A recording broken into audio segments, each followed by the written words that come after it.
Hello, my name is Yarimo and today I'm going to show you how to set up a game and prepare for Embarkation. So first you start with the lazy new pack.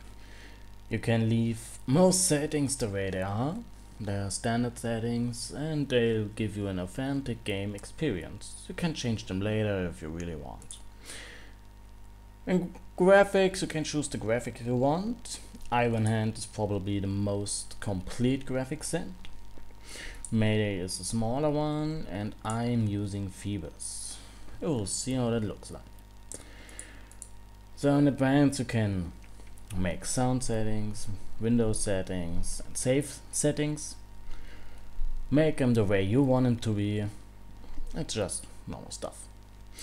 If you're finished with that, click Play Dwarf Fortress and you get to that window. I have already continued playing and start playing. That's because there's a world already existent. But we want to create our own world. So let's click it. It's going to load for a while. Then can you set the settings for your world? Size, time and evil stuff that's waiting for you. If you're not sure what everything does, leave everything in the middle. If you want an easier game, make bees and savagery low. You can move with the arrow keys and set minerals high. But for starters, we leave everything in the middle.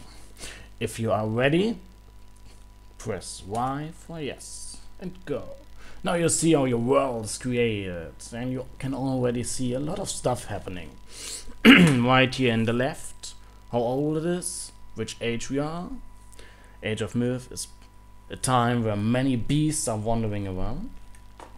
And on the right you can already see a map. Green stuff is plains, forests and woods. Gray is for mountains. Blue is most of the time something with water.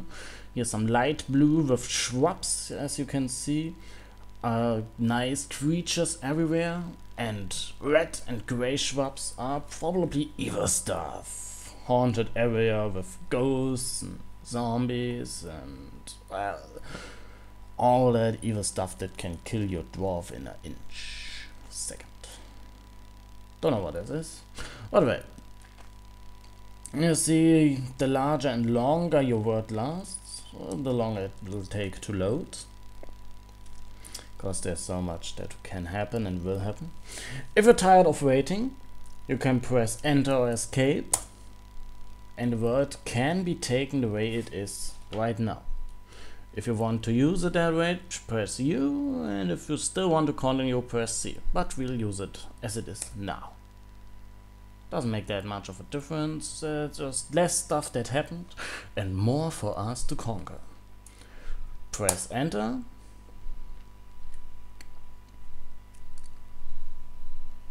And your world will be saved.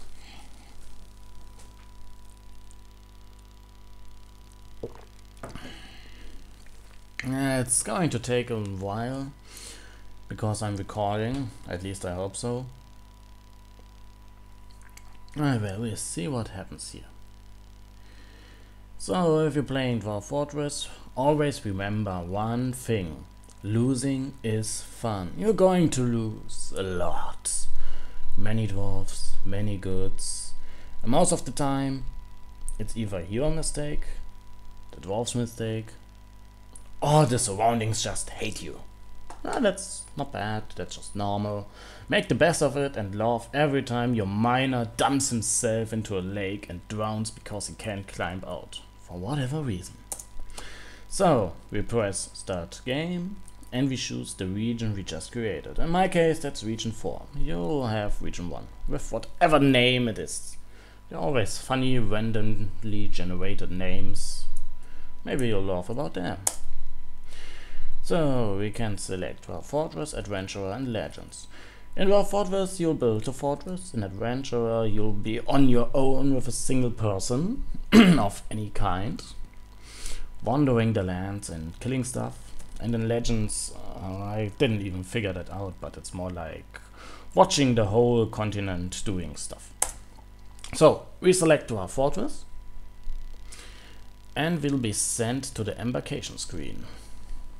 So first we can to choose where we want to settle. On the right it says world, in the middle region, and left local. The world overview shows you where you are in the world. A region gives a more detailed view, and in local view you see how that region looks like, and you can even decide where to settle in that region.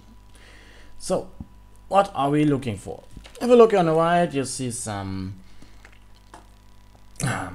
stuff we should look for: temperature and trees, other vegetation surroundings. Well, in a bad example we have something like this. It's warm, that's okay, but few trees, few other plants. It's sinister, so there will always be evil stuff lurking around. Also it has an aquifer and only deep metal. Aquifer is the worst thing that can happen to you if you're a newbie and don't know how to handle it. An aquifer is a layer of stone which produces water endlessly, all the time. And this can cause you to not gain any stone, and worse, can flood your entire fortress if you screw it up. So in the beginning we want to have no aquifer. We need trees, we need metal, and it's good if we have a warm temperature. Why? Because in winter all your water can freeze, and it's not good to have no water. Talking about water, a river is always a good source of food and fresh supplies. Look out for that. So, since we don't want to spend half an hour scrolling over the beautiful map, we can press F to find our desired location. On the right side we can make some settings. We want no aquifer, river is fine, we want shallow metal. Oh yeah, and that's pretty much everything we do need for now. Then we press enter and the program is going to find a perfect place for us.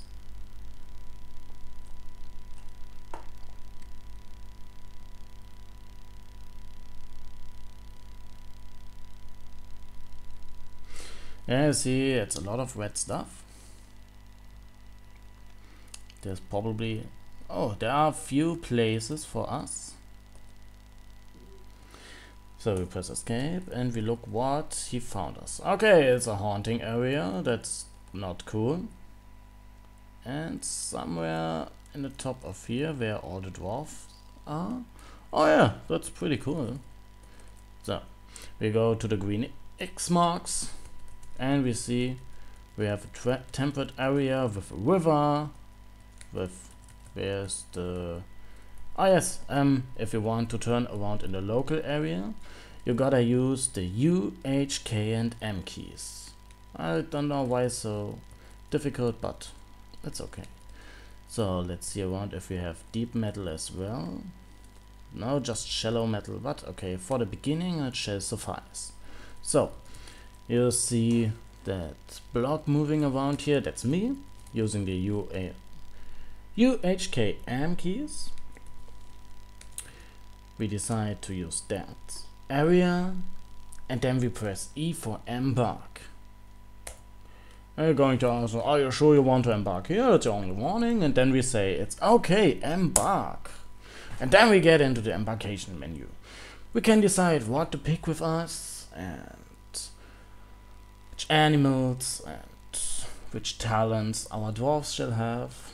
And that I'm going to show you in the next video. Thank you very much.